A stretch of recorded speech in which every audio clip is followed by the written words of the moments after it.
ในคลิปวิดีโอนี้ก็สิมาแนะนำวิธีการวิเคราะห์และก็เข้าออร์เดอร์เบื้องต้นสำหรับมือใหม่เนาะที่กำลังเทรดทองคำเนาะหรือเทรด Crypto อยู่แล้วเนาะเราสิเบิ่งอิหยังเนาะเราจึงสามารถเข้าออร์เดอร์ได้โดยที่เราบ่มีพื้นฐานหรือบ่รู้หยังเลยเนาะสิ่งแรกเลยนี่ให้ทุกคนสรู้จักก็คือคำว่า Volume เนาะ Volume นี่มันแสดงถึงหยังเนาะ Volume นี่มันแสดงถึงว่าแรงซื้อแรงขายฝั่งใดหลายกว่ายกตัวอย่างว่าเราเห็นปัจจุบันเนาะก็คือตัวนี้เนาะมันก็แท่งหยังแท่งใบใหญ่บ่ใหญ่น่ะมันก็บ่งบอกแล้วว่าแรงซื้อมันหลายกว่าสังเกตเบิ่งมันก็เป็น trend อยู่แล้วเนาะอันนี้นี่พื้นฐานเราก็รู้อยู่แล้วว่าเราสามารถที่จะเข้า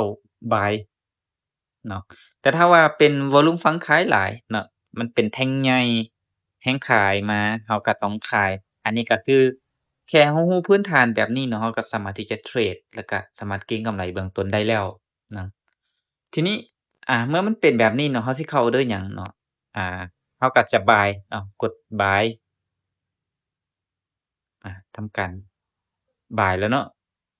มันจะเข้าออร์เดอร์สังเกตว่าเราเข้า0.01เนาะปรับออร์เดอร์อยู่บัดนี้เด้อ ต่ำสุดนี่แม่น0.01ล็อตเนาะซึ่งเวลาเราเข้าในนี้เนาะเรายังบ่ทันได้ตั้งตัว Stop Loss หรือว่า TP เนาะเพราะฉะนั้นการเทรดทองคำมันมีการนิ่งติงแรงเพราะฉะนั้นเราต้องมีการตั้ง Stop Loss ทุกๆครั้ง TP เราบ่ตั้งก็บ่เป็นหยังแต่ถ้าดีแท้ก็ตั้งทั้งสองเนาะในวิธีการตั้งก็คือคลิกออร์เดอร์ที่เราต้องการตั้งเนาะติ๊กเข้าไปเนาะ สังเกตเบิ่งแถบด้านลุ่มเนาะมันจะมีคำว่า SL กับ TP เนาะเราก็ทำการติ๊ก SL เนาะว่าเราต้องการอยากเลื่อนไปเท่าใดเนาะหรือเราสิป้อนเอาก็ได้เนาะป้อนราคาเอาก็ได้ขึ้นกับเราแต่การที่เราเลื่อนจังซี่นี่มันก็ง่ายเนาะในปัจจุบันนะแต่อย่างว่าโอเค$34เนาะ TP นี่เราตั้งเท่าใดเนาะก็ทำการติ๊กใส่แต่ว่า TP นี่ข้อยสิเอาอยู่ที่ บัดนี้เนาะ$58จากนั้นก็ทำการเปลี่ยนสถานะปึ๊บเนาะแสดงว่าตอนนี้นี่เราได้เข้าออร์เดอร์0.01ไม้บ่ายเป็นที่เรียบร้อยเนาะ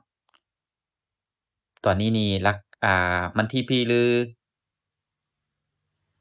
ติดลบเนาะเอาง่ายๆก็คือกำไรหรือว่าติดลบมันก็จะโชว์บัดนี้เนาะตอนนี้นี่ติดลบอยู่ที่2จุดปลายเนาะทีนี้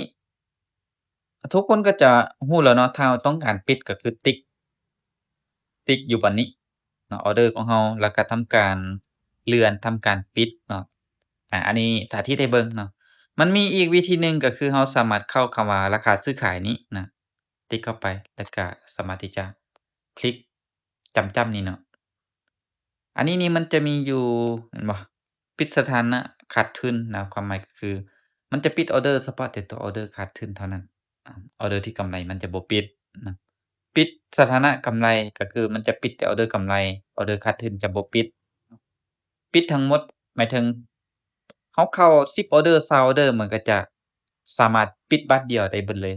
เนาะซึ่งอันนี้ก็คือกรณีนะแต่ว่าเรายังบ่ทันได้ปิดเนาะเราจะรอเบิ่งการที่เราได้เทรดยาวเนาะมันก็มีข้อดีและข้อเสียแตกต่างกัน ซึ่ง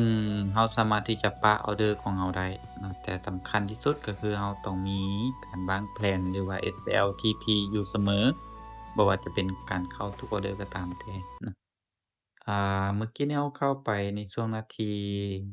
15โมงประมาณ51-52ตอนนี้นี่ก็รอออร์เดอร์เนาะมีการผลักดันราคาขึ้นไปเนาะ ก็ยังลบอยู่เนาะลบ1จุดปลายก็มาเบิ่งว่าเราจะ TP ได้หรือบ่เนาะจำว่าเบื้องต้นเนาะสำหรับมือใหม่นำไส้หรือว่าเข้าออร์เดอร์นี่ให้เอิ้นว่าสังเกตบ่อนปรับเงินดีๆเนาะเพื่อบ่หลงแล้วก็การเข้านี่ก็ง่ายๆเลยเนาะให้เรารู้จักคำว่าแพตเทิร์นหรือว่าวอลลุมก็สามารถที่จะเข้าได้สำหรับผู้ใดที่อยากจะ เทรดทองคำเนาะสามารถคอนแท็กหาได้เนาะเดี๋ยวสิแนะนำแล้วก็จะมีสัญญาณให้เนาะเกี่ยวกับการเข้าไปเทรดราคาซื้อขายอยู่ไสสำหรับออร์เดอร์ที่เราได้เปิดไว้ช่วง 15โมงอ่า51 52เนาะมันได้แตะ TP ที่เราได้ตั้งไว้แล้วเนาะซึ่งมันได้ปิดออร์เดอร์ก็คือว่ามันจะโชว์ในประวัตินี้เนาะ